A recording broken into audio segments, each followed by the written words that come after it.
don't mean anything, but thanks for listening. Yeah. Hello, everybody. Welcome to We Say Things, episode 24. My name is Sunsfan. Joining me, as always, is the great Cinder Man who just woke up from a dream 24. about RTZ. Can you give us all the details, please? No, I really can't. I just remember Cinderin? my alarm went off. Hello? Yes? Okay, why did you say my name again? Cinderin, You please. couldn't hear me. Cinderin, Stop. Sorry, did you say something, Cinder? So my alarm went off, and I woke up, and all I remember was I was streaming something with Arteezy, but I don't remember what it was. And it was something okay. with Dota, so it wasn't like very exciting actually, but whatever. And we did establish that you did not wake up with an erection, correct? Right. And Okay, just checking. It's like an hour ago that my alarm went off, but I was very tired and very slow to wake up today. Yeah, makes sense. So yeah, Okay. so I still look like death even an hour later. What do you know? Excellent. Yeah, Glad to hear it, episode buddy. 24 though. That means that we've done this for half a year, right? That's 24 weeks. That's not half a year. And since we had it's pretty close because we had like 1 or 2 break weeks, right? Yeah. So, But why there's wouldn't like you wait 4 until we're there's like- actually half a year to say this? Well, when did we do the first episode? Oh, you're saying from the actual date, not how many episodes equate to half a year. Yeah, I think we started. It must have been about half a year ago, right? 24 weeks. That's 4 weeks a month, and then there's a little spillover. But we had a couple. If I of had to skips. guess, yeah, I it think would it's be been like exactly last half week. a year. I'm going to guess Basically. last week, but we'll see. You missed our Was half a year. anniversary. Yeah. Thanks, Yeah, Cinderin. I think Appreciate so it. too. Actually, happy anniversary, everybody. So this episode is actually sponsored by WGN, aka the World Gaming Network. Very cool sponsor because they, as you guys know, and we've talked about this actually on the podcast, I believe, a tournament called WESG, which essentially is like an Olympic-style competition in esports where everybody's playing for their country and whatnot. So they have the North American Final Open qualifiers coming up, Cinderin. It's open to all citizens and permanent residents of the U.S. and Canada. But the cool thing that they changed this time around is that you don't have to have 5 of the same. As long as you have 3 of that region, you can get the other 2 from anywhere you live. Cinderin, you can play in this, theoretically. From anywhere, Yeah. actually anywhere. Yeah. Oh, I thought maybe they would still need to be from, at least the Americas or something. But no, everywhere goes. So 3 right. NA, the rest are free. Okay, Indeed. cool. That opens there's- up for some interesting team opportunities actually for some other players. Yeah, I was trying to think of some cool combination. I mean, there's definitely some good stuff that you can come up with. I'm sure we could theory craft all we want. It's a 230K prize pool, 61K dedicated to Dota itself. And there's And actually that's 2 just for the chances. North American division, yeah. I believe so, yes. And there's 2 chances to Yeah. qualify through the open qualifiers for both the US and Canada. So that's actually 4 qualifiers you guys can sign up for.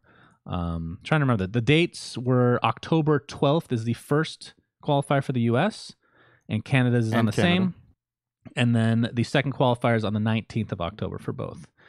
So yeah, for the YouTube VOD, if you guys are interested in representing your country and want to take part in this competition, be sure to click the link in the YouTube description in order to register now. Have you ever taken part in WESG, Cinderin? I can't remember. I feel like didn't you have a Danish team at some point? I don't think I've played in WESG's qualifiers before, but I know that for a fact the last couple of years there have been Danish representatives that got pretty far. I think we had a second place with, what were they called? They lost to TNC in the finals, I think 2 years ago. Oh, I remember that actually. Yeah. The, Who was on that team? It wasn't like No-Tail or anything, right? No, it was Ace and Baby Knight, maybe, and some people. I don't remember exactly anymore. Why are there so many but good yeah. Danish players? Yeah. That's weird. I don't know. Esports, we have good players in many games, both in Denmark and Sweden. I don't know why it's that way and why Norway doesn't have very many comparatively. It's kind of interesting, actually. But yeah, Denmark's doing pretty well generally.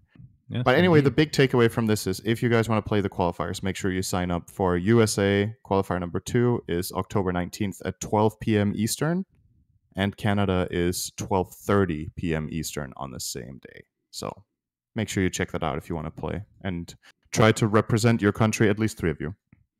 The other 2 will be representing another country, but they will be playing with that country. Yes, that is correct. Okay, let's go over a couple of our reviews before we get started, Cinderin. Yeah. I don't know which order you want to do this in. I actually literally have not read these yet, actually. I should have done that beforehand. Hopefully there's nothing Okay. bad. I can We'll do the see. first one from the bottom. Sure. Yeah, great. Cinderin Please by Lift Dog says 5 stars. Just watch In Bruges, please. Make sure you watch the whole episode. There might be a surprise for you at the end.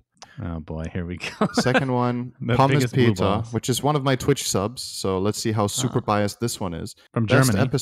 best episode yet. That's from a week ago. So that was the Slacks one. I've listened to all the episodes so far, but the one with Slacks was honestly outstanding. The honesty with which he answers the very well thought out questions makes for a really compelling experience. It allowed me to relate incredibly well and gives insight into how esports works, especially for a humble maniac like Slacks. Very good interview, guys. Yeah, Slacks is a humble maniac. And his answers might seem honest, and our questions might seem very well thought out, but it's probably just chance. All right, you do the last one. Well said, sir. The last one is from Kananza1234 from Japan. Great Dota 2 podcast. I listened to this podcast since the release of episode 1, and finally I installed iTunes to give you 5 stars. Thank you, friend. Thank you Have so we much. actually Appreciate that. not got a 5-star review yet? Why would you put that out in the open, Cinder? All right, somebody give us a 4-star review next week. Oh my God, we're not gonna. So we no. have one. Why would you do this? Oh. Okay, we're only taking 5-star reviews. Yes, that's what you're supposed. Of course, if somebody hates the podcast, they should give us a lower rating. No, isn't there this thing with Uber, for example, in the US, that you want to take drivers that are 4.9 stars and not 5, because the 5 ones might be forged and fake, and 4.9 is more believable? How do you fake an Uber rating? By the way, just small rant. My your- fucking rating is like 4.7 stars because when I owned DC, the players apparently fucked people up in these Ubers. I don't know what the fuck they're doing. Why'd they give me like low star reviews? I'm always a great person to have in your Uber. I'm very quiet. If you want to talk to me, I'll talk to you. Otherwise, I'll just sit there silently. Fuck the players for giving me a low rating. God damn. Well, Anyway. wouldn't you technically, with Ubers, wouldn't you technically just be able to tell all your friends to rate you 5 stars when you sign up as a driver? Yeah, but you have to be in the Uber though. Yeah, you just set up a ride with your friends, you drive for 2 minutes, and they You're give saying- you 5 stars. You're going to uprank your MMR and Uber by picking up You your can- friends constantly. You can boost people in Uber. I'm pretty sure you can boost them. I'm just saying the Ubers that I have driven with when I've been in the US, it was always 4.9. There was never a 5-star. Not a single time. Really? Huh. Yes. I'm always never, impressed ever. when there's like Have a you had 5-star one? and it's like 3,000 reviews. I'm like, wow. Have you had a flat out 5? Yeah. Okay, I- then maybe plenty, BTS actually. were just fucking me. Or it's fine. I should probably explain a little bit because maybe some people are a little confused. There's 2 ratings in Uber. One is for the driver and one is for the passenger. So the driver rates the passengers now, and they apparently can't tell what each other rate each other, whatever. And I am at 4.7. I'm very upset about that. I'm a good passenger. I never do anything wrong. Did you maybe they deducted from you because you just farted all over? Okay, here's the thing. I know there's a reputation that I have, Cinderin. I don't carry that out in public. This is in the privacy of my own home. Whatever happens in my house, as disgusting as it may be, does not leave this premises. Okay? I am very conscious of my Uber hygiene drove you leaving the home, house. Yes. But if the Uber drove you home, technically, as soon as you are on your address, you're home. So then you just let it go. I don't think I've ever taken an Uber home before, so no. Oh, okay. Well, then Nice it's not try, bad, I guess. Cinderin. Appreciate the great banter as always. You probably did your Indian accent as a joke, and this is the only person in the world who didn't think it was funny. I don't even talk to the Uber drivers, okay? Unless they talk to me. In fact, I hate it when they talk to me. I just want to shut up, look out the window or at my phone in silence. I could Maybe totally that's why see I didn't you get having an him. Indian Uber driver talk to you, and you're like, this funny Indian accent. All right. And again, you're going to make me go off on a lot of rants this episode, apparently. But the only people that have ever been offended by my Indian accent are Americans. Just saying. Yeah, I know. You've told me this before. I know. I'm telling the world now. Yeah. When I lived in Saudi, this is why I can't really do that great of an accent anymore. But the reason I can do a decent one is because all my friends were like Pakistani and Indian in Saudi Arabia. So you didn't tell me that, I think. Yeah. So that's why I can do like in British accent. I lived in Cyprus and had a British accent. We've talked about that before. Just because being exposed to, outside the US Right. and all that good stuff. So anyway, let's actually start with the episode. What do you think? You want to do that? Okay. You want to keep talking about Uber? I don't know. We could use another sponsor slot. So Uber, there you go. Yes, thank Get you. ready. All right. So news came out this week that Casey has joined Valve full time. I don't know if we have any details on this, but it's how many years has it been since she's doing TI? It's like seven. She did TI 3. Okay. I think as the first one, or was it TI 2? TI She definitely 2, started. Probably not. She definitely started in Benaroya. I think it was TI 3. I Oh yeah, think you're right. she actually tweeted that out. 6 years ago, I worked my first esport event, TI 3. Okay. Yeah. So basically, her announcement. Let me find it. After 7 years of working events for one of my favorite companies, this month I officially joined Valve full time. Maybe that favorite company will work out next time. Just kidding. It's this one. Lots of exciting projects I can now jump in with both feet on, including TI 10. So maybe Casey is going to be a host for more Valve events. Maybe she's helping Artifact? No, I was thinking in Dota that maybe she's doing stuff. But yeah, maybe Artifact. You never know. They're preparing it for sure. Yeah, what could it be? Like, what events could she be working on? Yeah, I was trying to think of this as well. Is she getting into CS:GO? Will Valve use her there at the majors? You can speculate, but it clearly sounds from the wording like she's going to do more than just TI while working for Valve, and not only playing TI, because it was including that. So unless they're going to start working on TI earlier or something like that, but this seems right. Really but her wording did say, right. It said work on lots of exciting projects. I can now jump in with both feet on, including TI 10. Right. So it sounds like there's more than just TI. But yeah. Don't know Artifact. What it is, but I can't maybe wait. She's going to do something with other Valve games. Maybe she's going to do some more within Dota. But yeah, most people that have watched TI any year should know who Casey is. Obviously she is one of the stage hosts, and the other one is Slacks. So she looks great. She looks great. Yeah, I think, this could be interesting timing with Underlords. We haven't talked about that in a while, which we won't because nothing's happened in that world. But there is a huge patch coming. I don't know when. I can't remember. It might be in the next week or two. Within this month, I think it was their target date, where they're going to, they have to go all out. They're going to put in their monetization model, whatever it is. They're going to put in the Underlords themselves. And I would hope that they somehow cater to pro players and streamers in some fashion, or tournaments, or all of the above, in order to actually, help the game grow, because it's very stagnant right now. In fact, it's just declining again. So something needs to be done. This could be related if they're doing like an event for Underlords. I remember when Underlords came out in the start, there were quite a lot of the big Dota streamers streaming it, a decent amount. I have not seen a Dota streamer stream Underlords in months now.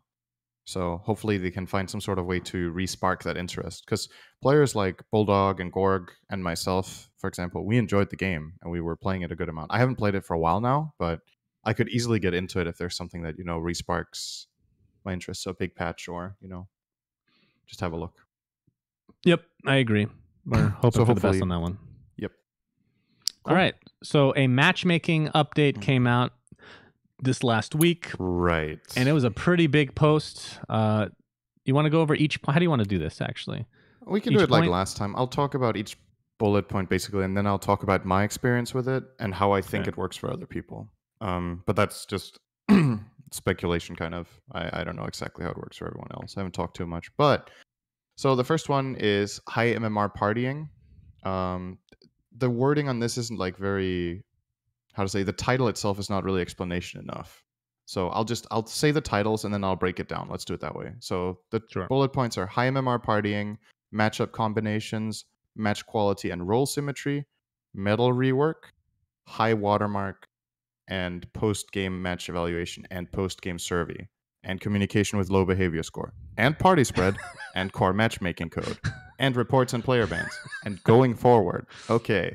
All right, so 30 minutes later, we'll be done with this topic, Right. is what you're saying. Yeah, I'll try to break down the essential things that have happened, right? So they're still working on the role symmetry part. They talked about that, which is if there's a high MMR core in one team, they try to make the same role in the other team also represented by a player of same skill, because if you have a rank 50, for example, core in one team and a rank 50 support in the other team, it's not a 50-50 game in terms of win just Yeah. because the MMRs are the same, because some roles inherently have a higher ability to carry the game. It doesn't mean the support never wins, but it doesn't win 50% of the time. So they try to make this parity and the symmetry, as they call it. The medal rework, they changed the highest amount of stars you can have on a medal now is 5, not 7. They tried it out. They didn't really think it added much. I think part of the reason they did it was maybe to help with with separating people within their medal, because they felt like there was maybe a big difference between, I don't know, 4.5 and 4.7 or whatever. But they decided it wasn't really necessary. The high watermark is something they tested in order to combat ladder anxiety. Hang on, let me just get some water. Delicious H2O. Just drink that down, Cinderin. Yeah, that's this cold's coming back, I think. So the high watermark was basically that if you reached a certain rank, you would have that the rest of the season, even if you dropped MMR. So if you did make that divine, even if you lost 1,000 MMR, you would still be divine. They've changed that now because their data supposedly suggests them that it is enough that there is a grace period. So if you reach divine, you can drop 1 star without losing your rank, but the moment you drop the corresponding amount to 2 stars, you will lose it. Right. So there is still that ladder anxiety like safety where you don't immediately lose what you got, but perhaps it's a way of trying to combat boosting, right? Where you have get people to divine and then they're like, hey, I'm divine. And then they get their account back and play way worse, but then they're still divine, right? So that is not there anymore. I'm not saying this is a bad thing, because what's the closest comparison I can make? Basically, if you're a regular Dota player, this is worse, right? Because you're going to have ladder anxiety. This is essentially to, like you said, combat the boosting that's going on. But don't you think there's a better solution to getting rid of the boosting? Like, there has to be better solutions than this. They're doing other things too in this patch that I'll also mention. So something more that they have done is the whole party system, which I think the intent, I want to quickly say before I explain what I think is good and what is bad, I think Valve are trying to do the right things. I think all of their, the end goal and what their ambitions are really good, like what they're trying to do. But they need the data on it and they need to test it to see how it works. And I can tell you the current solution does not work in high MMR. 100% does not work. So what they've done that causes the problem in high MMR is that in order to try to combat boosting, again, they have made it so that if any player in the party is immortal, everybody's MMR in the party is set to that of the highest immortal player in the party. So to explain, let's say you have a 7k MMR player that's queuing with a 5.5, because they also reduced the span. I think it was 2800 MMR you could be a part in the party, and now it's 2k again, which it used to be a while back, I think so. If your MMRs are more than 2,000 apart, you can't queue together. That's the first thing. But let's say some guy who's 7k queues with a 5.5k, a 5.6k, a 5.5k, and a 5.4k player. They can all make a party together. But when they queue, the system considers that party to have 5 7k MMR players, right, so that he can't boost them. And that means when the algorithm finds a match, it tries to match it against another party that is 7k MMR. And then when the game is over, it looks at, okay, what other MMRs actually, and then it calculates the points, right? So you could imagine you could have 2 7k stacks queue into each other, but one of them actually has 5 7k players, and the other one has 1 7k player and 4 5.5ks. In that case, the team with all the 5.5s don't lose 25 MMR, they lose 15. Because in the end, they were massively outmatched. It's literally anti-boosting. 100%. Yes. Now, the problem with this system, it might sound pretty good for what it does, but what it ends up doing at the very high end of the bracket is that if you're a super high MMR player and you want to play with friends, how will the algorithm ever match a game with, let's say, a 9k player? Let's say Matumba Man, right? He's like 8.9 right now. If he parties up with 4 friends, no matter what MMR they are, they could even be 7.9, right? Or, sorry, 6.9. if he parties up with 4 friends, that party, the algorithm needs to find a match against a 5 stack that has 9k MMR. Mhm. The only way that happens is if some other dude who's 9k makes a 5-man party and queues at the same time. And Well, the number of players that have this MMR is extremely low. it's ironic that you can't do that anymore when, if you remember, the very first change they made to the MMR, the entire purpose was so Was that to people party. would play in parties together, including Yes. the high MMR. So basically what it boils down to now, right? That's the extreme case. That's the 5-man case. But let's say you party. It's pretty simple to understand, right? Whoever the highest MMR player is in the party, for every player he adds to the party, there are just more people that are that MMR. So if you're 2 players in that party, they're both 8.9k. If there's 3 people, they're 8.9k. So basically, you need to find this balance where there's 2 stacks queuing, there's 3 stacks queuing, and then you try to balance it out so that it can generate games between these 2 and 3 parties. Because if everybody queues as 3 parties, the games will be hard to match, right? Because now you have all of these parties. There can be 2, 3 parties on each side, but who are the last 2 players it fills out with in 8.9k games? Mhm. How do you find these players? So you have to hope that there are 2-man parties and 3-man parties queuing at the same time, because the 5-man parties will not be queuing because they can't find games. The number of people that they can match with is so exceptionally low that you can be queued as a 5-man party for an hour and not find the game. Right. And if you queue as 2 or 3, you can be queued for anywhere between 5 minutes to 30 if you're unlucky, and it just comes down to if people match. So it's definitely not ideal, and it has to be changed for high MMR. But I think the system in the middle range probably works pretty well. And what I've seen on Reddit recently is that there's been a lot of positive feedback where people are like, the matchmaking recently has been so much better. The match quality is better. There are less problems in general. So I think there's definitely a lot to learn from this current iteration. And then maybe you need to make some sort of hard exceptions in the higher ranks somehow. I mean, I think that's what technically solve what they're this. trying to do, right? I think, and you Right. kind of touched on this earlier, the fact that they're being so transparent, like from my side, like I've been a Valve fanboy for so long, they have never been communicative in almost any game. And Yeah. the fact that they're doing it now, it makes me They are really happy. communicating very Even well. if they're fucking it up right now. This is part of, they've already said this is an experiment, right? So, and this is Right. not something you can do with a small sample size, not just game wise, but duration.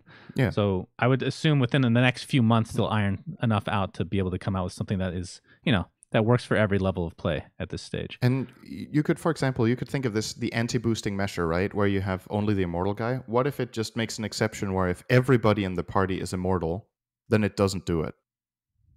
That could be, it's Yeah, a rubber that's true. band solution, or sorry, a band-aid solution, but it's something, right? Because then immortal players can queue together and not all be set to the MMR of the highest guy. Mm-hmm. And then you could still boost within immortal, I suppose, but that's a much smaller fragment than the primary boosting issue lies in, the middle of the pack, like 2 to 5k is where people are buying Yeah. boosted accounts or helping each other too much, or Yeah, when's the last time you So- could buy a 7 or 8K account? Is that even a thing? That's the other thing, right? It's so much effort.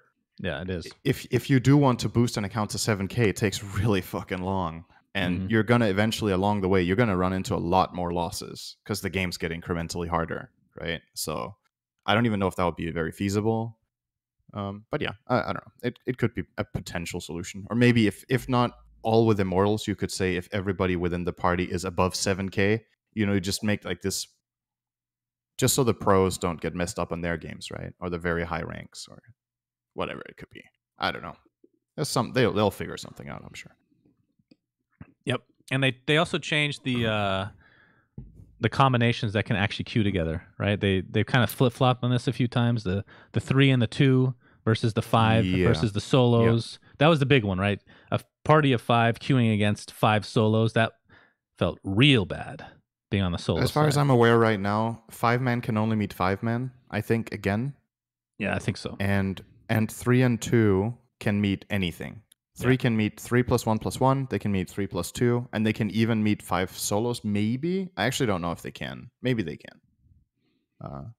In my experience lately, whenever I've been party queuing with 2 or 3, I think I've always faced a party on the other side. So maybe that's wrong. But I don't remember. I didn't read all of this in complete detail, so I might have missed something. But that's the gist of it, at least, with what they're Mhm. trying to do. And then we'll just see how things get better All over right. time. Anything else in this No, I think that's good for that. Now, I did have one question about the first topic where the role MMRs, the cores have the highest versus the supports having the lowest. Would Right. you agree with that general assessment? Like, not from the high level standpoint, let's say, but from the average player, is it more important for your core, as in your position one? Is it actually just linear like that, 1 through 5, in terms of who should have the highest MMR, you think? It's more important that it's the same in both teams, I would say. That's why parity is good. Because if one team has a super high support and the other one does as well, it's fine. The highest ranks players in the teams can be supports. That it doesn't make a bad game. It makes it Okay. problematic when there's a disparity. But I guess what you're fishing for is if there's like a role in pubs that is inherently more game impactful. And I would say the highest impact role is solo mid, if you have to pick one. If you make a game where every player is, say, 5k and there's one 7k in each team, putting the 7k guy mid, he gets more levels, he has access to runes so he can make plays, and he gets arguably the most farm, if not the second most farm in the game. He will probably get the most because he's 7k, so he's better, right? Right. That role can take over the game. Playing carry as 7k where there's a 7k mid can be tricky because the mid guy will have more levels, right? So he can make moves on you, and you are reliant on the support player in your lane to play correctly, or at least play properly. And there's, a discrepancy and a different idea of how you two should be playing the game because one guy is clearly better than the other.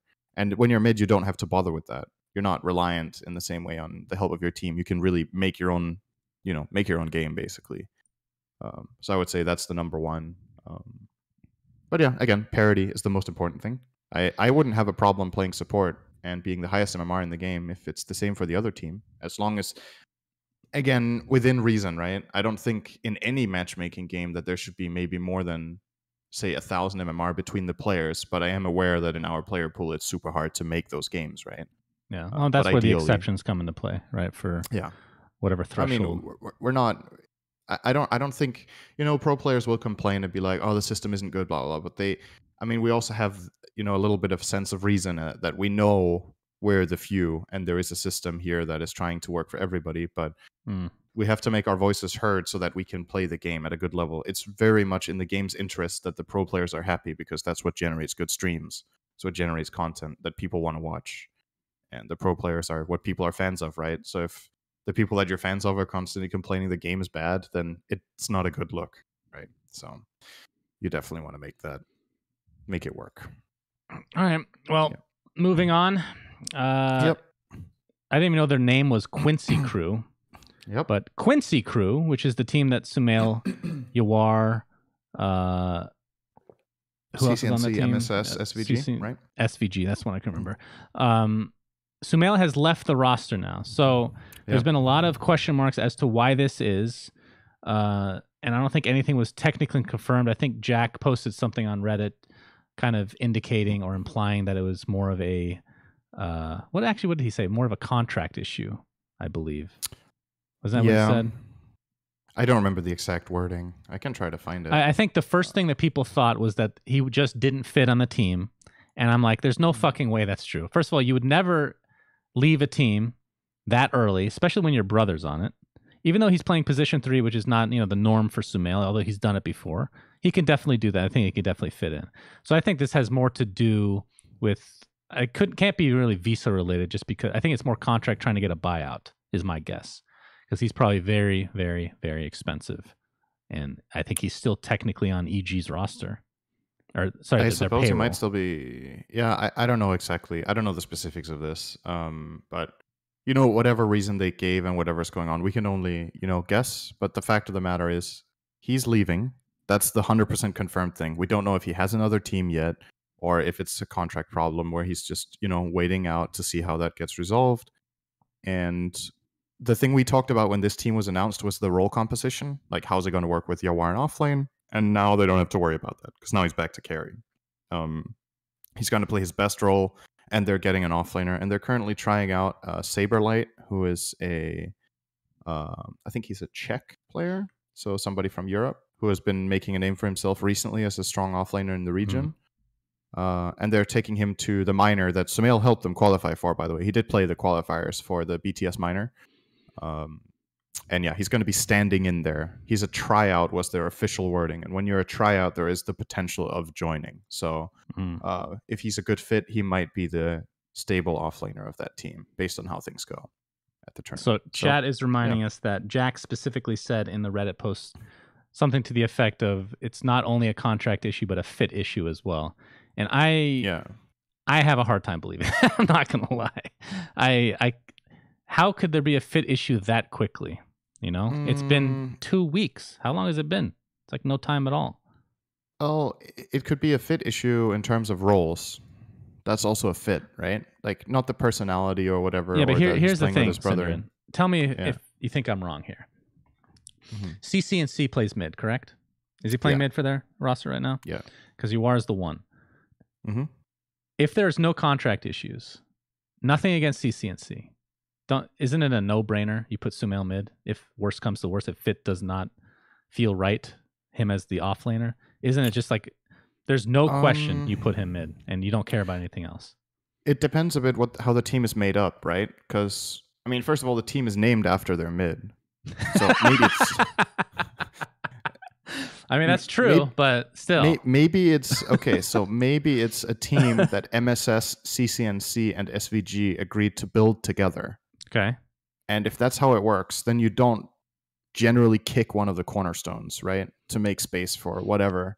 Maybe they pitched to the Yawar and Sumail, hey guys, do you want to try it out with Yawar offlane? And they were like, we're down to try this. Let's see how it goes. No, Yawar played offlane. Sumail played carry. Okay. So then they're like, yeah, we're down to try this. You know, NA doesn't have very many good teams. There's not many good offers. You have a roster with very talented and proven players. You might buy into that idea and give it a shot, right? And then after 2 weeks, you're just like, okay, this dynamic with me offlane, I can already see it now. I mean, again, we don't know, right? So I'm just talking, but you could see that situation being a possibility, right?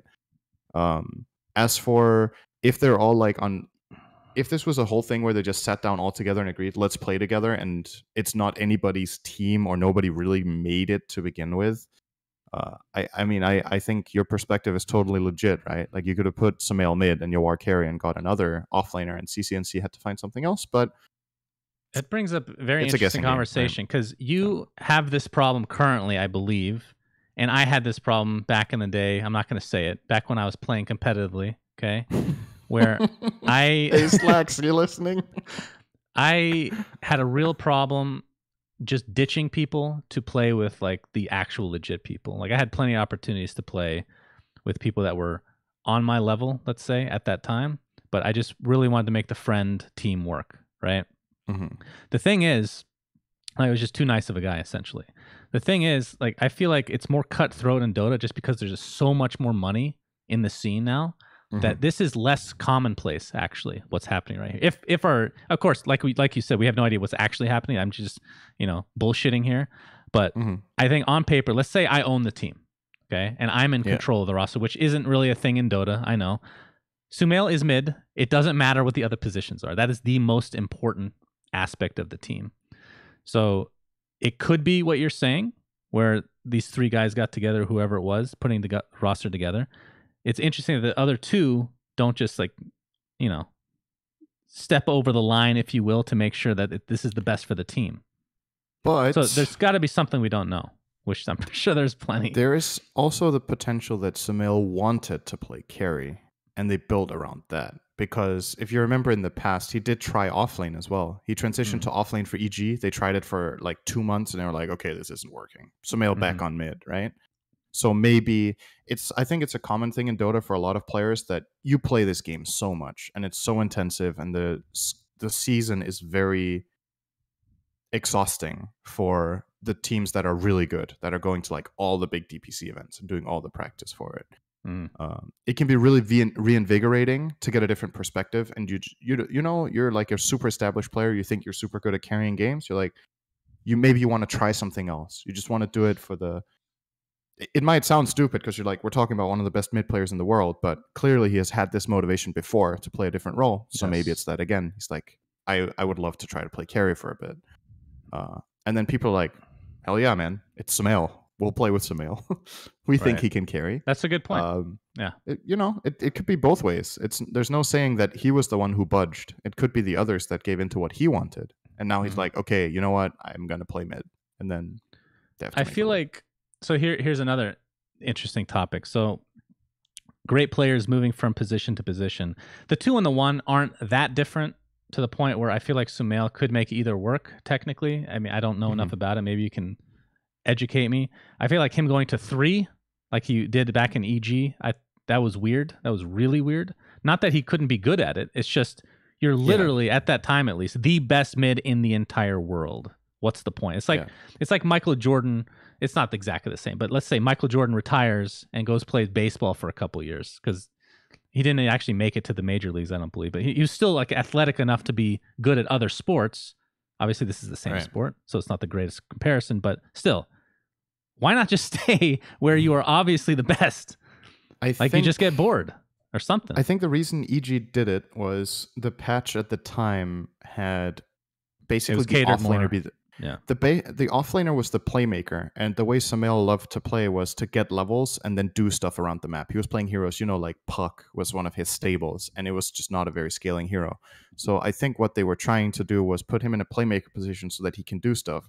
Now the problem is, I think at least for his player personality, the way he plays the game, I think Sumail is exceptionally good at playmaking with farm. And the offlane in that patch, even though it was a playmaker, you didn't get the same amount of space on the map as the mid and the carry, because they were both farming a lot in that patch. So you tried this new recipe where you put him on offlane, and Sumail, even if he was playing well mechanically on his hero, he just didn't have the same tools. Like he didn't have the same amount of gold, the same amount of levels that he usually did. So his playmaking will be off. You need a lot of time to adjust to losing all that power in the game and being relatively weaker. And they probably realized with that experiment that, okay, we need a player that doesn't thrive as much on farm as Sumail does, probably. And that's why they did it. As far as the carry role goes, yeah, they get more gold compared to the offlane in most cases. But there's still a pretty significant difference to the carry between the carry and the mid role. Again, the tempo of the game with the levels, with the runes. Sumail is really good at playing around runes, for example. And that is gone when you're carry. You don't get runes for the first 20 minutes, like barely at least.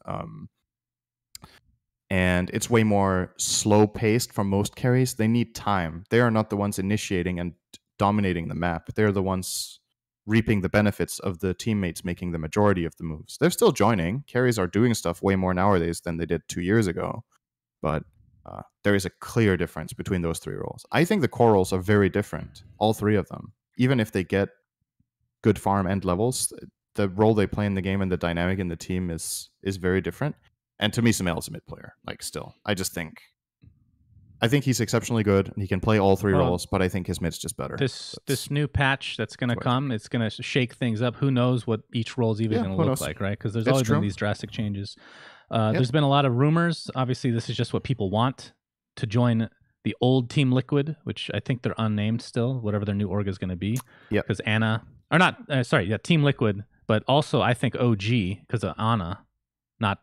Right. He's just taking a long break and he plays a position 1. If Sumail wants to play that, that's probably a freebie for him. That would be kind of like Kevin Durant going to the Warriors, though, which you don't understand that reference.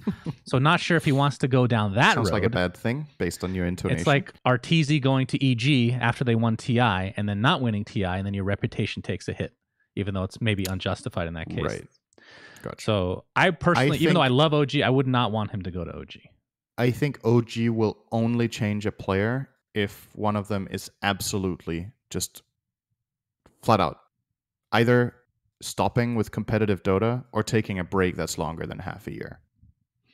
And the way it sounded was that this year, compared to last year, where OG were still trying to play major and minor qualifiers, this time they just decided we're taking a break until Christmas. Like, we take an off season, Yep. For ourselves. And if that's what they're doing, that might be way more appealing for Ana. And he probably realizes what position he's in, Like, he is exceptionally valuable, and he doesn't even need to play a lot as it is right now.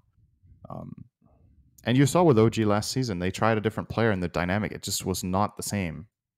And it's funny because I think it's one of the perfect examples of how much team matters in Dota compared to individual skill. I think it's a very great example of it because you can take one piece out of that 5-piece machine and it just breaks. Like, just being honest, the team with any of the other players they tried, it was not even close to the same level in terms of getting results, the flow of the game, how confident they seemed at playing around each other. And that's why it's really difficult to build a good team, because you can take some good players and put them together, but do you get that X factor that Ana is? Because I don't think Ana individually, for example, is an absolute god that just dwarfs every other carry. I don't think so. I think he's really fucking good. But what makes OG so good is the way they play together. And that is very difficult to replicate with any other player. Yep, I agree. So that's something special. And that's where, unless Ana specifically says, I don't want to play, I really think these guys will go the distance to not change people at all again.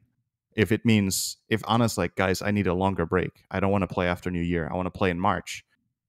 Honestly, they might skip another set. Like, That's I mean, what I happened wouldn't be last time, surprised if they basically. did that. Right? I wouldn't be surprised if they did that. It's not like any of them needs money right now. They can take a break. That's true. They don't need to play. And what They're about fucking set. what about Sumail's fit on Liquid? This would obviously be taking over Weehaw, which is Team Middle East basically now, Right. minus mind control. Yeah, well, Sumail's Pakistani, right? So In my history, they don't like. It's not considered the Middle East, technically. Oh, I see. Sorry, I think it's bordering. Uneducated here. I mean, it's Asia. It's all Asia at the end of the day. Right. So that's true. Yeah. Okay. Well, anyway, I think as far as that team goes, I think he could be a really good fit. I think they have the type of players that Sumail could play well around. I personally, for example, keep Mind Control is in very high regard. I think he's exceptionally good, and I think he doesn't get enough credit from the community. Everybody's, is like talking about Miracle and she's a big star, but for me, Mind Control is just an exceptional player, and he's the kind of player that you can play Sumail around, because I think Mind Control does something as an offlaner that very few players are really good at, which is he can play the range of shit game to godlike game, and he can find his balance in that game, because it does happen at the highest level. Sometimes one of your players get targeted in the draft or in the laning setup or whatever. Mind Control can play the games where he has a really bad game, and he can win the games where he has a really good game. And might sound easy. You're like, hey, I'm having a great game, I'm going to own. But he's very good at identifying where he is in the game and what he can contribute. And the reason this is important is that if you put a player like Sumail on mid, you need to be willing to let him take over the game if he can. And he is the guy who, if Sumail has a good game and Mind Control doesn't, that will not be a problem, I think. And I think the most important factor for Mind Control is that he's just a super cuddly guy. Let's be real. He's a big teddy bear. Too. Yeah, he's cuddly too. And that's something Sumail, if you've watched some of the EG clips, Sumail loves piggyback rides. So I think Mind Control will be a great person for that. I like that. But that's just thinking about the dynamic of the team, I see it. I see it being a possibility, but I also think they did very well with Weehaw. So who knows? Like if they want even want to change at all. They looked very together. I would definitely be excited for that change as well. Yeah. Either way, I think Sumail can just wait it out, even if he wants. Like he's got a lot of money as well. Like he doesn't. There's no rush for him. Like we said, the big patch coming out could change the way he plays the game in general. So, and a lot of people are taking breaks anyway. So there's tons of opportunities going to be available to him either way. So moving on, Envy got banned for 6 months. Excellent transition. I saw this. I could not stop laughing. So here's the thing. I didn't save the actual heroes he played. So he was playing a pub. He wins the game, and he looks and he says, "Oh, I just got 6-month ban." So apparently, people have been reporting him ad nauseum. Yeah, I mean, it's probably pretty fun to report Envy. Let's be real. I mean, there's no secret about that. But the issue is they report him for not playing the correct heroes on whatever role he specifies. Because I believe he queues as all 5 roles in order to get a faster game, or at least this is what he used to do. And then he's just picking like these random ass heroes, doesn't matter what role they really are, but he's winning the games, and he's buying, like if he's to support and he plays Huskar or whatever the fuck it is, he's still buying the wards and they still win, but he still gets reported because it's at the beginning of the game when you report. What do you think about this? Yeah. We talked about that in the previous episode. I don't think you should be able to report anyone until the game's over. I agree. For a couple of reasons. First of all, because people jump the gun. In Dota, people are very emotional and very quick to react. Like, it's the classic thing with somebody makes one mistake and they're like, "You're the fucking worst player ever," and then you let the game play out, and oh, the guy just made a mistake and he's actually pretty good, you know. And the same thing can be said for picks, like, "Oh man, this hero is not meta. You don't know how to play the game." And then like, "Oh wow, I didn't actually know that you can play 90 heroes well in Dota, and it's not just a game of 30 heroes right now." That's one thing. The other thing is the whole redemption factor, right? Like, just being able to showcase throughout the game that you have an idea and then you can show that it works. And finally, Dota is not a game. It's not a game of like black and white where heroes are set in categories. I mean, there are some that are a stretch, right? If somebody picks flat out position 5 Slark, I think it can work, but it's a stretch. But it can work. So I wouldn't say you can just pick any hero on any role and just say, "Well, I am this role and all is fine," you know. But Right. for a major part of the hero roster, you can do that. We're getting information via the great chat here that apparently, number one, it was on his Smurf, which I also want to talk about that. Number two, he was stealing other people's roles. Yeah, that's a different story. So he deserves to get banned, basically. Right. So so here's the thing: that's if you queue a support and you get into the game and you just mark mid and you pick a mid hero, yeah, that's of course. That's the thing. But again, you can report later. Report him after the game, right? The problem here is if people can just report him, first of all, for being Envy, because there's a kind of a character assassination against the guy right now, right? Like, if you get Envy in your game and you realize there will be some people that don't give a fuck. Like, he could pick a perfectly common support, play it support, and people will report him anyway because it's Envy, right? And that's fucking stupid. Well, here's the thing. We talked about the Overwatch, not the game, the Counter-Strike system where people go through replays to see if, things have been legitimately reported and whatnot. I feel like not only can that be implemented, but you can punish people for making false reports if they get enough of them, right? That's something you can easily put in addition to all the stuff we've talked about, which would, decentivize people from reporting Envy just for existing, essentially. But in this case, I think the perfect solution is repeat offenders of incorrectly reporting people just lose the ability to report people. You just take it away. Like, why would they be a part of the system if they're not using it correctly? Right. There you go. I think that's super simple and very, very logical solution. But yeah, the thing here is Envy has clearly, and he has not been ashamed of this and talking about it himself. He knows he's gaming the system and he knows he's doing stuff he wasn't supposed to, with picking all 5 roles, getting assigned support, and then being like, "I'm going mid, by the way. I'm 1 KMR higher than everybody else in this game." People fucking hate that because they queue to play their role. So fair enough. I think all of those reports completely justified. The ones that are not justified is where he queues, he gets support. He's like, "Hey guys, I'm going to support." He picks a support hero. He supports. He plays well and wins the game, but then gets reported because he picked Huskar as a support. Well, who fucking cares? If he played support and won and did his job, why would you report him for it? Like, that's why the reports need to be after the game. We don't know how big a part this played in the 6-month ban, but at least the saving grace for him was it was on a Smurf and not on his main. And I think you said you wanted to talk about this. Yes. Some accounts, at least supposedly, some accounts have been given ban immunity by Valve. At least that's the word. And the reason is, I think it might have started all the way back with Sing Sing when he was streaming. At some point, there was just a report brigade. Like, people just like, haha, it's funny, let's report the streamer, lol. And then Sing Sing actually just got reported like crazy for doing literally nothing wrong. He was just playing his hero. He was just playing his role. But he also happened to be a really big streamer. I think Bulldog had similar problems at a time. It's just people being fucking dumbasses, like. So if you can't find a way of completely negating those reports, you make the targets immune. That's the other solution, right? Now, the problem is if people start abusing that immunity. So let's say Envy's like, "Oh, I'm immune on my main. I can do whatever the fuck I want." That's where the problem is. But it's a tricky situation. You kind of have to give them some sort of immunity. That's just what comes with the territory, right? No, I understand that to a degree. Yeah. And then if they are abusing the system, Valve needs to step in and give them a warning, right? That's a different story. Yeah, that can be on a case-by-case we're giving you this basis to protect you. We're literally protecting you. If you're going to start abusing it, we're not going to keep protecting you. Yeah, but I don't, like, in these ban immunities, do they even know that they're immune? Or is it just assumed? I've not heard it confirmed. I think part of the reason that people are assuming it is the case is that some people that got massively report dumped did not get banned, such as Envy's main or Sing Sing back in the day when it was insane. So if they had ban immunity and whatnot, I I genuinely, and this is a whole topic entirely, a whole different topic, but I hate the idea of Smurfs.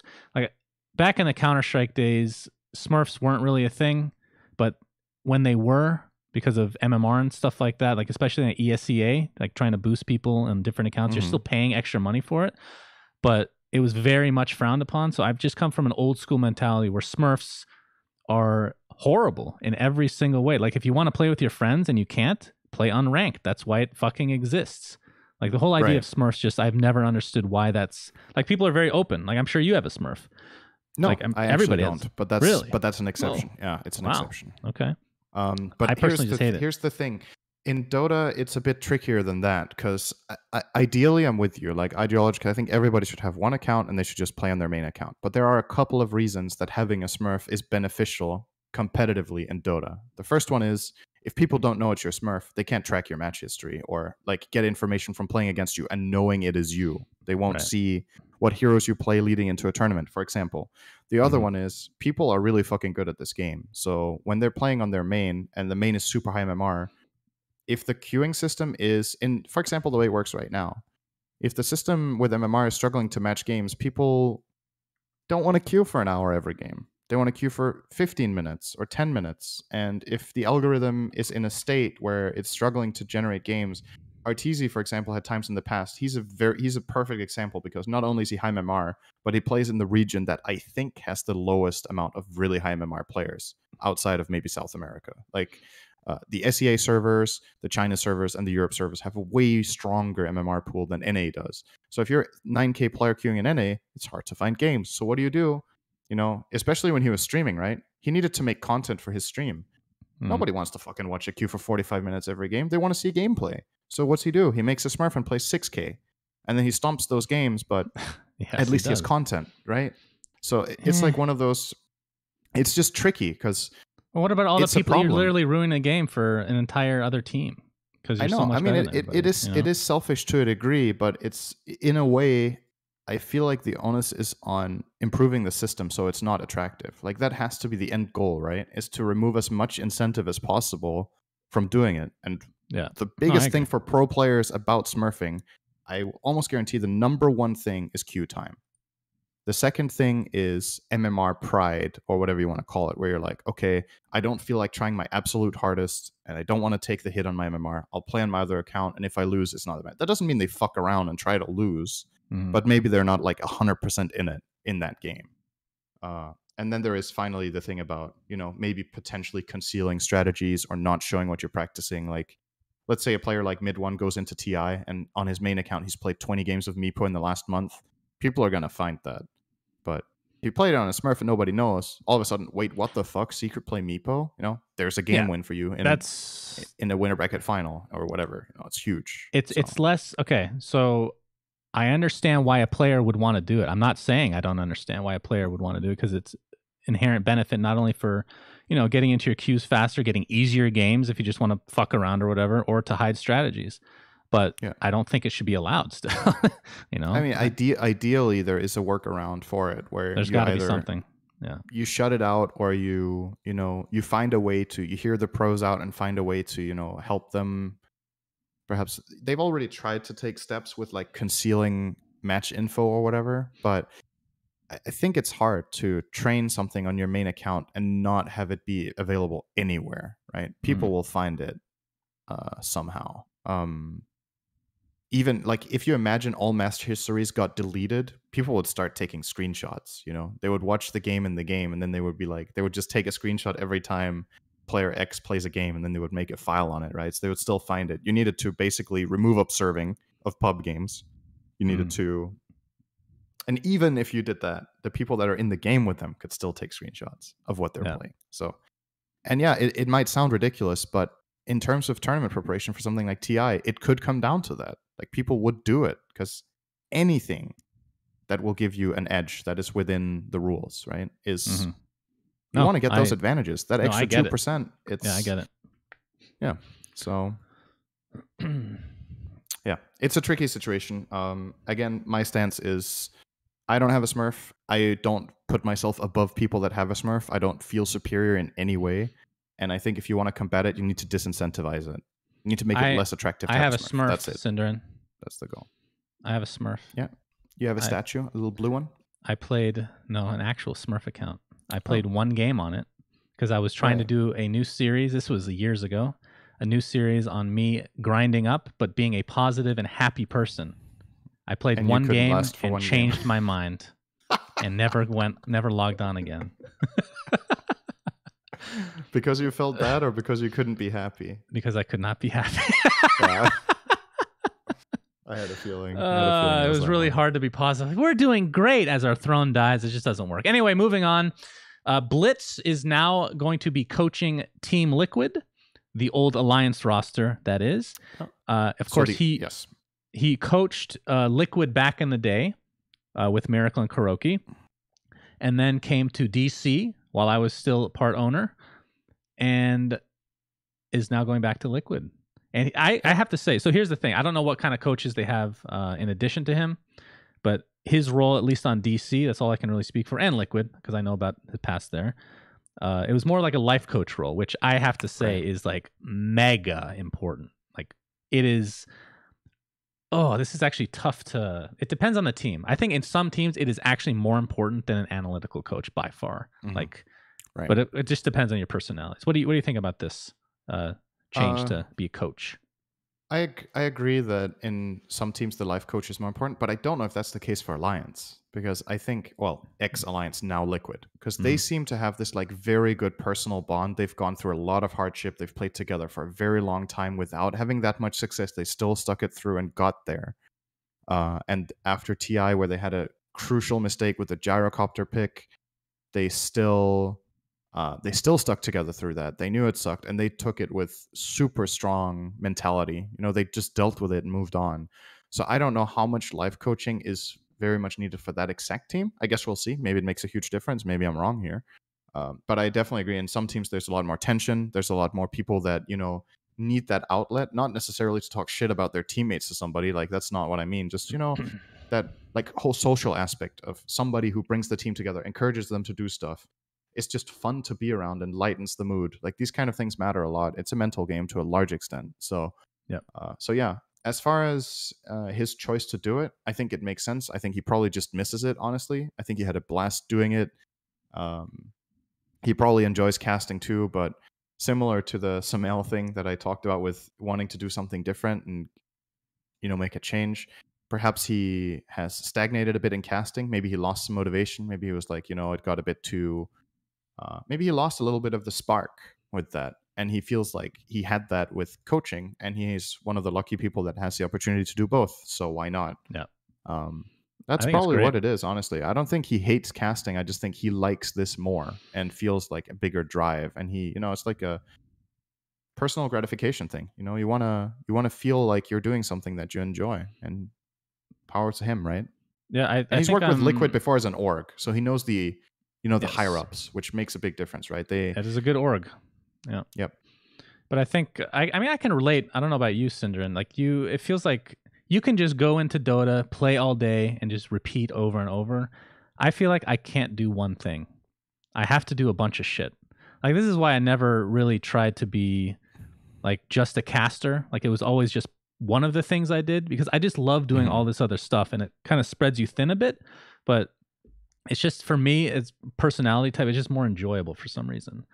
And I think I can see people getting like a little tired of it, of whatever the profession is. I have it to an extent. Yeah, I get it. I would say I see it a little bit in myself too, and I think it's something that most people have. Even the top pros in Dota do other stuff. They play other games. They take breaks away from Dota. Yes, they do, contrary to popular belief. And then even within Dota, I can say there's different personality types. There are the flat-out fucking grinders. The number one example of all time is Admiral Bulldog. Before he got noticed, he played literally over 100 Lone Druid games in a row. Mm-hmm. And that's something I can't do. I can't see myself doing that. I'm not a hero grinder. If I have fun with a hero, I'll maybe play it like up to 10 games in a row, but then I'll feel like playing something else. I play a wide variety of heroes. I try different stuff out. So I'm not like a spammer or whatever you want to call it. That doesn't mean it's not better or worse. It's just a different approach to the game. You become an absolute specialist by playing the same hero a million times in a row. But for me, if I keep doing that, it the whole spark thing, right? I lose a little bit of enjoyment in the game with playing my games, and the mentality of it becomes more of a chore, and you want it to be fresh and exciting, right? As far as outside of Dota, I think a lot of the pros, like I said, they play other games, they take breaks, they have a social life to an extent. Again, varies very much based on people, what they prefer to do and how they do it. But something that I think has definitely proven itself over time is burnout is real, and people that non-stop play do not keep winning tournaments. Mhm. All of the top teams take breaks. Sometimes they even take breaks for a month or 2 months and just do something else. And in those 2 months, they're not like, finally, I'm on break. Now I can just sit at home and play Dota all day, but it's not tournaments. Like, they will do something else. Right. So It's all about I think balance. that trait is there. That trait is there for everybody, I think, to an extent. But definitely some people have a harder time focusing even on Dota for a month, right? If you told somebody, quit your job, you're going to play Dota just for 1 month, it's the only thing you do, a lot of people will be like, wow, this sounds great. It sounds like so much fun. But even just doing that, if it's your hobby right now, sitting down 10 hours a day playing Dota is not for everybody. So, I mean, I can sit You know. for 16 hours a day in front of the computer because I already do that. yeah. But I have to do other stuff. I have to switch it up for whatever reason. So. Yep. But yeah, I get that. congrats to Blitz for that. That's really cool. And as a result of him stepping out of the casting role, obviously, Cap is now going to be casting officially with Trent. So that's a cool little combo. You have a couple guys. I mean, both of them are very analytical, and obviously Cap can do the play-by-play very well. Mhm. That should be a very fun combination to listen to throughout this DPC season. And I think out of all of the newer talent, I don't know if it's fair to say that anymore. I love Trent. I think he's really, really good. There are many things that are nice about this guy. So first of all, he's a good caster, right? That's one thing. Yeah. He's very easy to work with. He's very friendly. He's good socially for the casting team to have around. He's just a jolly, happy guy that's just bringing a good mood. And then as far as flat out profession goes in casting, I think he has a good balance between, he can be analytical, but he's not very dry, right? And it really depends what you're going for. Some people are a lot more like dry and to the point, such as Purge, whereas Trent is more light, so to speak. And it really depends what you prefer. I don't think any of them will take offense to that categorization. I think that's completely fair. And Trent is more, of a light. He's, in a way, you know this casting duo, right, of Tasteless and Artosis, right? In StarCraft.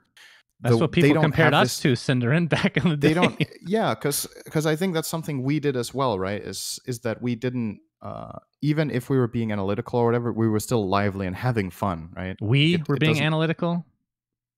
Even in segments where you were trying to be analytical, we were still, we were having fun and we were enjoying it, and we remember that it's a game, right? And it's about the entertainment. And I think that's something, for example, with Cap and Trent, that could be really interesting, because I think they're both good at being professional when that's what it takes, but they're also good at having fun when that's what it takes. So I can see that dynamic being really good. It's something that when people talk about casting, they always talk about, we want to have the best analyst, or we want to have the best play-by-play that just calls the plays the sharpest way and makes them the most exciting. Honestly, all of the small things that happen in between matter just as much, in my opinion. Like, is the flow good? Are people having a good time? Because it rubs off on the audience, right? If the caster's having fun, it's fun. Like, so.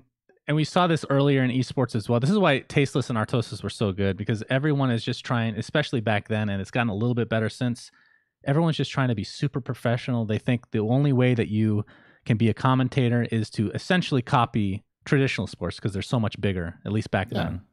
But it's just not the case. Like, that's the beauty of esports. You can do whatever the fuck you want. We can say fuck, and no one's going to, slap our wrists or whatever. So, yeah, Trent and Kappa are going to be a great combo. I mean, Trent, as an analyst, I don't know if people know this, but this guy, every single time I open Dota, it feels like, at least, he's watching a replay. I've never seen anybody watch as many replays as Trent.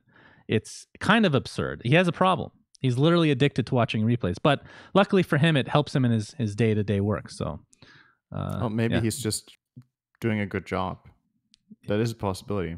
Yeah, he is doing a good job. That he works very hard on, doing analysis. I would have no idea how that's possible. How to do that? I don't know how to do that. Now, the thing about this that we didn't talk about that is, I feel like a little bit left behind in the whole talk. Like people are like, "Oh, this is exciting. Blitz get this. I think Trent is great. He's going to be good with Cap." What's happening with Lyrical? Right? I feel like that's the side of this that hasn't really been talked about at all. I was a bit surprised. Like the narrative that I saw about it was just that this is going to be exciting, but what's he going to do? That was his casting partner. Is Lyrical going to look for somebody else? Is he just going to mix and match with whatever he can find? I feel like I don't know. you were talking about for TI. That was because I know that Trent has cast with literally everybody, right? He's been casting a lot with Lyrical lately. He's been Lyrical's go-to. Because he cast with Zyori sure. most of the year. And then Lyrical as well. I mean, yeah, Lyrical casts a lot as well. But, I mean, I feel like Lyrical is somebody that can... I mean, yeah, analysts are not easy to find, I suppose. But he's one of those play-by-plays that is, if he finds a decent analyst, they're going to work well together because Lyrical's... I mean, that's one of those guys that talk about being happy. Holy shit. Maybe I should have him do that series on my Smurf account. Mr. Happy Face or whatever. He's just going to play Darkseer every game. He's actually good at the game too, and he's happy. I don't know what's wrong with him. He's too happy. Good guy. But he'll be fine. There's got to be somebody like Tsunami or something. Yeah, there's Tsunami. There is Kyle, unless he is going to be casting with Toby this year. There is Grant, which is a possibility as well. If you want to stay NA, there's both Grant and Kyle, right? So he will cast more with Lacoste again. They used to cast some together, I think. Lyrical and Lacoste, right? It was also Caudal Guy and Lacoste in the start, I think, but Lyrical is also... I don't know. He's good, and he works with a lot of different people, but at least I feel like it should be mentioned. Like, whenever you... I don't want to call it a split, because I feel like it sounds way too dramatic and not really what's happening, but, one of the guys you've been casting with a lot is now stably casting with somebody else. There's always a little bit of a void there to be filled. And speaking of void, I have a sick transition here. Oh boy. Because we've got one more bullet point here we want to talk about. The Fortnite black hole. Talk about a fucking void, okay? Oh my God. So what happened? What basically happened, I think it was the day before yesterday, right? Or was it yesterday? I think it was the day before yesterday. I think so. Fortnite had an in-game event, and they've had this multiple times throughout the game's history where they have a live event happening during the game that launches something. If the map is changing, if they're introducing new weapons or whatever, there's like this dramatic thing where people that are logged into the game at the time get thrown into the scenario and it just plays out in front of them. And this time they were really excited to see what was going to happen. And what literally fucking happened was that a black hole consumed their whole game. And all they can do when they log in is exit. The game has not been playable for more than 24 hours. I think 36 by now, maybe. Yeah. And people don't fucking know what's going on. As far as I'm aware, they did not announce ahead of time that the game would be going down. They did not announce exactly what's coming or exactly when it's coming, unless I'm wrong here. But from what I could see, it's not confirmed. So there's a lot of theories going on around. Is the game ending? Are they launching Fortnite 2? What about my battle pass? I just bought these cool new items for $100. Like, they literally just left their community flat out in the dark on this. And in a way, I want to talk about the strategy because I wonder what you think. I think this kind of stuff, it's super good for building hype. Everybody's fucking talking about it because it's so unique. And there's so much speculation. There are literally fucking Fortnite streamers right now streaming with 100K viewers watching nothing. It's kind of funny, that this kind of thing is real. So I think the hype around it is really good, but I feel like it's a delicate balance. Like, you've got to be very precise with this. I think if you draw it out even a little bit too long, people get annoyed. They can't play the game that they want. They're frustrated. They spent money on this. They start questioning, do you even know what the fuck you're doing? So in your opinion, do you think this is a good move?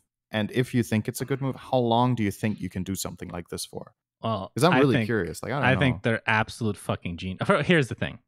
I'm not a Fortnite fan. I don't play the game. I played it one time. It's just not for me. It doesn't mean it's a shit game. Whatever. Like, I'm not trying to create a divide or anything like that. This is fucking genius. Good God. Everything they've done with that game, I know that people have been kind of like tapering off with, the balance or whatever. But in terms of like their events or whatever, like they've had live concerts, they've done so many things like affecting the actual map in a dramatic way. It's amazing just to think about the possibilities of other games you could maybe do that for.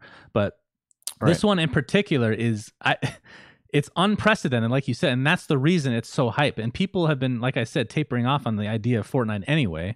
So why not just kill it for a day?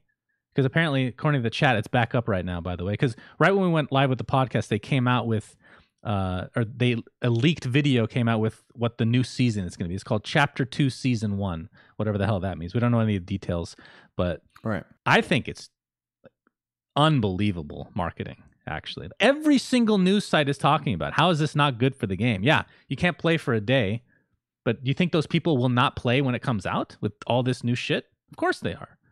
More people are going to play.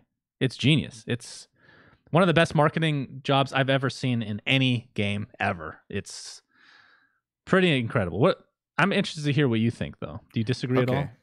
I want to talk about the potential downsides of this, I think. Because when you do something this dramatic, there's the one thing is people's patience, right? Like, how long do they want to wait before they get pissed off and feel like they paid money for this game, it's not there. The other thing is when you do something this big, it's kind of like Half-Life 3, where the expectation now is so high that you need to be really confident in the product you're delivering in the end. Because you built this huge fucking hype right now. And if people are literally expecting Fortnite 2, you better have a good game ready that's not full of bugs or is not flat out bad or a worse version of the other game. Because now people are hype for this shit. Mm-hmm. It's true. I think that's one of the... I also think partially that's one of the reasons Valve have been communicating as little as they have in the past about stuff, is that they've had this mentality that if you communicate and build yourselves up to something really big, it's easier to disappoint because people's expectations are going to be really high. Especially with release dates, right? Yeah, release dates, for example, or just even if you release a game in beta, like when is it beta? Like what is good enough to be a beta and stuff like this. Yeah.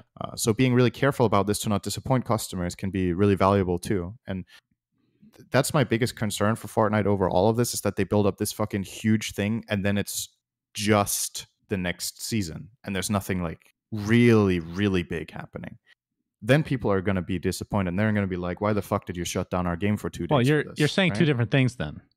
I'm saying in terms of building hype, this is the best this is the best I've ever seen. Exceptionally ever. good. 100% agree. Like, I have no idea if they're going to actually live up to it. Like, I have no fucking clue what they're coming out with. Right? I mean, fair enough. Yeah. I think I get it. I think the strategy itself is super cool. It's really unique, and I think it's a really clever idea. And then it's just about, think about Cinder. They could do this for Dota if they really wanted to. Like, how cool would that be? It wouldn't be the same mystique. We have it once a month with a coordinator. It's nothing new anymore.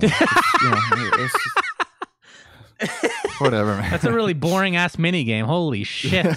What do you get? You just get to play the same game again. There's nothing's changed. I don't. I like I said. I think it's a really fucking cool idea. What I was mainly fishing for with you, and you didn't really answer it because I don't know either, is how long do you think you can leave a void like this before you need to make content? Like, how patient is your community? Right. And what's your benefit to drawing out the hype? Is it better to do it 2 days than 1 day? Because you really made your point with 1 day, right? True. Like, it can be dangerous to build the hype for too long and not let people access. So what do you think? Like, I think maybe 2 days is okay, but these players, the player base is young. They're really young. They want to go home and play their game with their friends. They're not the most patient people probably in terms of attention span. And the first day was a Sunday, I believe, if I'm not mistaken. At least in the US. Yes, I think that's correct. It was actually a Sunday. Yeah. So what do you think? Like, is this a 2 day thing, 1 day thing, or could they have stretched this out for a week? Like, when do you? Ooh, I think that's way too question. long, right? I mean, here's the thing though. People would get annoyed. Let's say it's a week. People would get annoyed and angry, but once that week is up, I think everyone forgets about it. Meaning they're not angry anymore. Right, but did you gain anything with the week compared to 2 days? No, I don't think so. I agree with you. I think 1 day is plenty. I think 6 hours is... No, that's not the same, because you want to hit all the time zones. So 24 hours makes sense.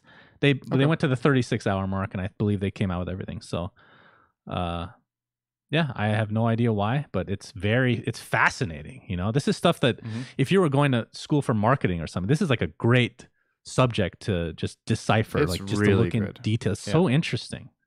And I'd love to see the numbers. Of course, we're never going to see it, but we can see the Twitch numbers.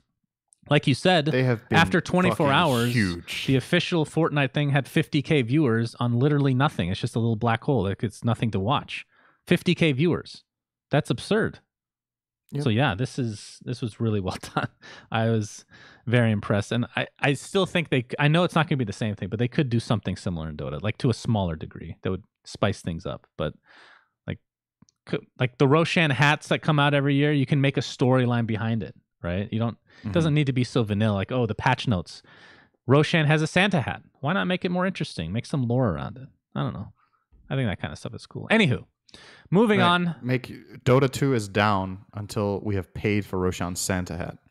Well, see, And what Roshan if the coordinator is holding the community hostage? What if the Dota 2 coordinator going down enables a mini game that you can play just on the screen? That's fucking kind cool. of like Google when you have no internet. It's exactly the same, actually. Yes, except it would be more interesting than. Actually, I shouldn't say the T-Rex is pretty fucking cool. How about Roshan jumping over stuff? Sure, that's probably not copyrighted. That's probably fine. Anyway, finishing up the episode, Cinderwin, onto lighter subjects. I was thinking we did a movie review type thing, our favorite movies of all time. I don't know if you have enough time to think about this because it's a last minute edition, but I wanted to talk about favorite TV shows of all time. I was struggling trying to think of stuff, and I think I'm probably missing a bunch that I don't remember because I watch a lot.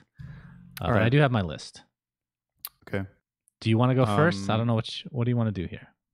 Okay, so you've had a lot of time to think about this and write it down. I'm kind of gonna just shotgun what comes to mind because I think that's kind of fun. Like if something comes to mind for you, it's probably because it left a mark on you, right? So you wrote TV shows, which means it doesn't all have to be fiction, right? It can also be other stuff that you see on TV that is in a show system, right? Like weekly episodes, right? Yes.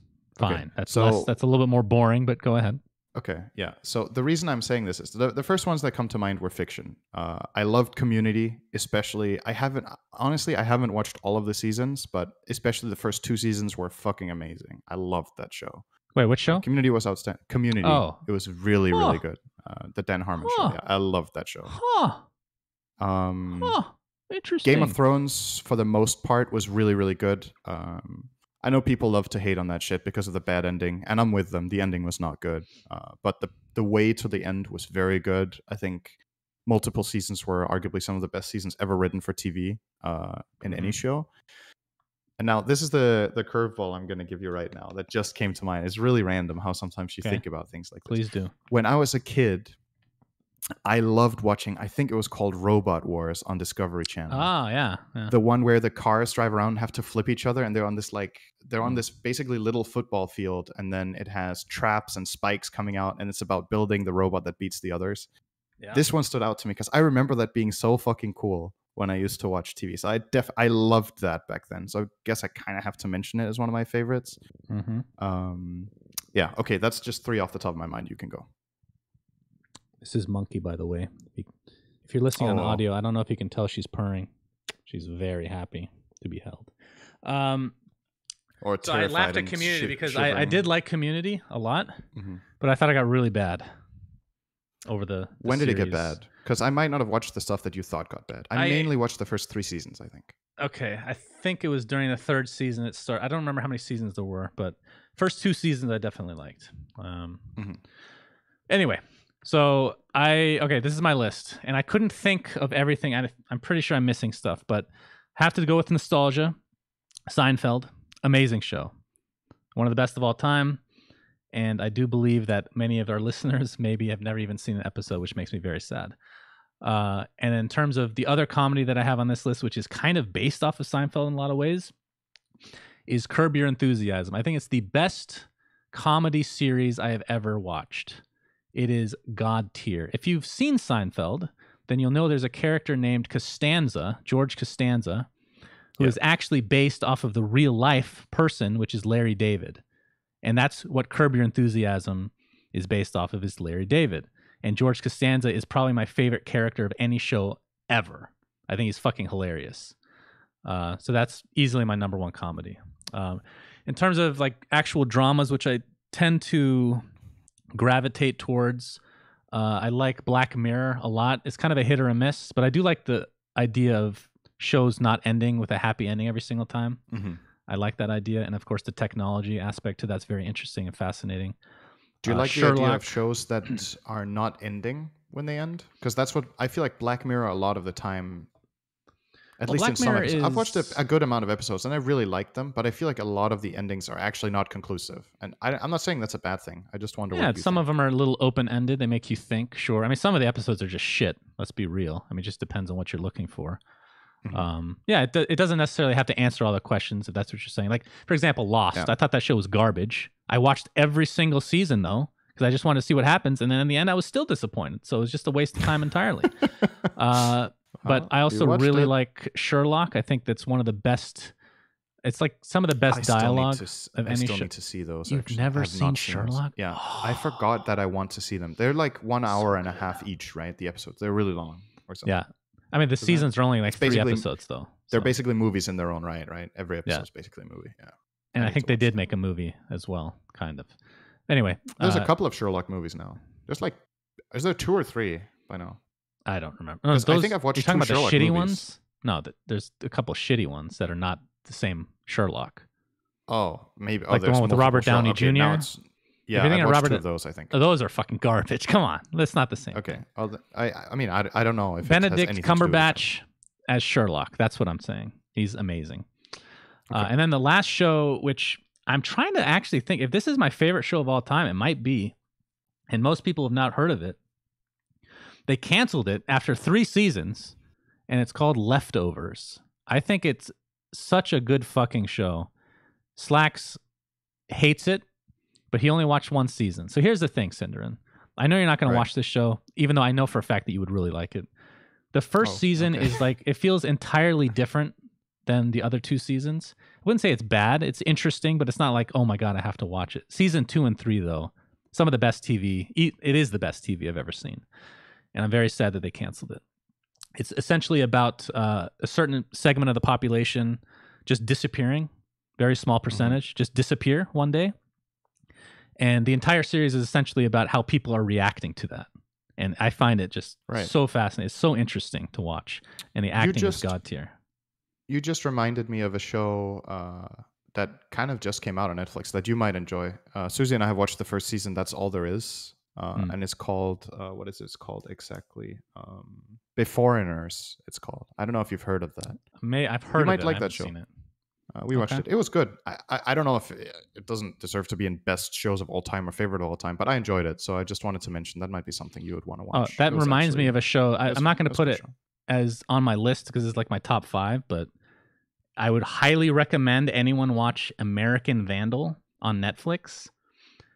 I'll tell you what the premise is, Cinderin. It's a fake documentary, a mockumentary, as they call it, extremely well done, and it feels like the entire subject matter is based on my life. So the first season, maybe not so much. The first season is about some kid in school is what is it? He's accused of spray painting a bunch of penises on cars. Okay. So it takes like a hilariously stupid subject, but makes it very That sounds serious. like you. It's extremely funny. But the second season, and this is not a joke, okay?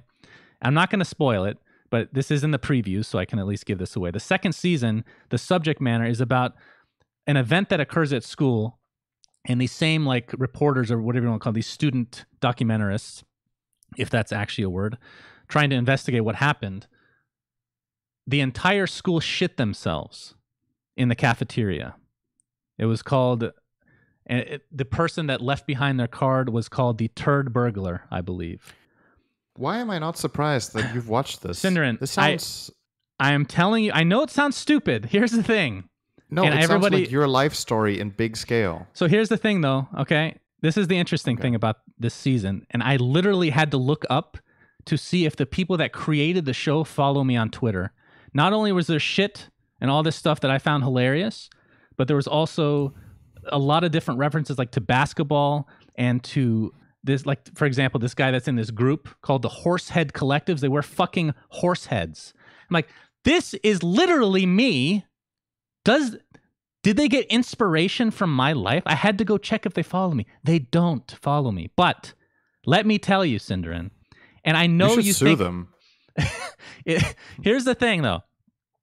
I know you think this is stupid, this show. I 100% guarantee you that you would love this show. It is so well done. It's very, very good. I know you're not going to watch it because you don't watch shit. You still don't watch fucking In Bruges, probably, but we'll get to that in a minute. Okay. I did want to finish it with a couple of shows that I thought were a bit overrated. Well, first of all, I should say Game of Thrones, one of my favorite shows of all time, but the last season just sucks so much that I genuinely don't know what to think of it anymore. It's just sullied everything. I have to give it some time, you know. But shows that I watched in its entirety that I think are kind of overrated, and people are going to get mad at me for this. Number one is Mad Men. I actually don't know if I even finished it. Maybe it was like 2 episodes short of finishing. It's just mind-numbingly boring. I could not stand Mad Men. Another show that I thought was good, but not great, was Sopranos. It was okay. And another show, basically the same thing. I was like, all right, this is good, but it's not like God tier like everyone's putting it, is Breaking Bad, which I did just see the movie of as well, which was good. Breaking Bad's good, but I thought was it the was movie or the series better? They're basically the same. Okay. I was like, it's good. But I don't understand why people think it's so amazing, is all. But yeah, that's pretty much it, Cinderin. That's all I got. Well, I guess one more thing. I did see The Joker yesterday. Yeah. Have you seen it by any chance? No, I've heard... Everything I heard the first day was that this is fucking incredible. Go watch it. And then the criticism has started coming in that it's like a bit here. I mean, no movie has everybody saying it's amazing, but overwhelmingly positive is what I've heard for the most part.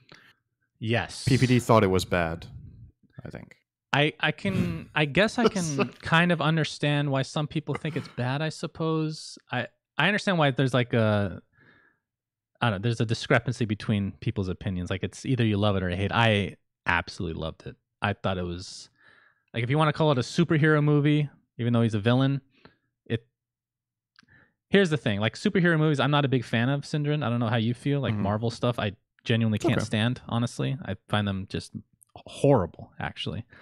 But movies that are typically the rated R is when they're good. Like I thought Logan was unbelievably good. I thought Deadpool, both of them were fucking incredibly good. And I think Joker's on that same level. I think it's really, really fucking great. Great movie. I can't find Peter's tweet. Maybe he deleted it. Maybe he was being too edgy or something. I thought he tweeted something like they were going to see it, I think. And they came out and I don't know. It's like it was Ryan overrated Reynolds or whatever. is a god. It was okay. Definitely. But anyway. All right, so that is the end of the episode. Cinderin, have you watched In Bruges? No. Thank you so much for joining us, everybody. I also didn't watch Joker. Yeah, I'll ask you that next week as well. Thank you, Cinderin. More to add to your pile of garbage that you call your life. Thanks for watching, everybody. Until next time, Sunsfin and Cinderin signing out. Goodbye. We say things that don't mean anything, but thanks for listening.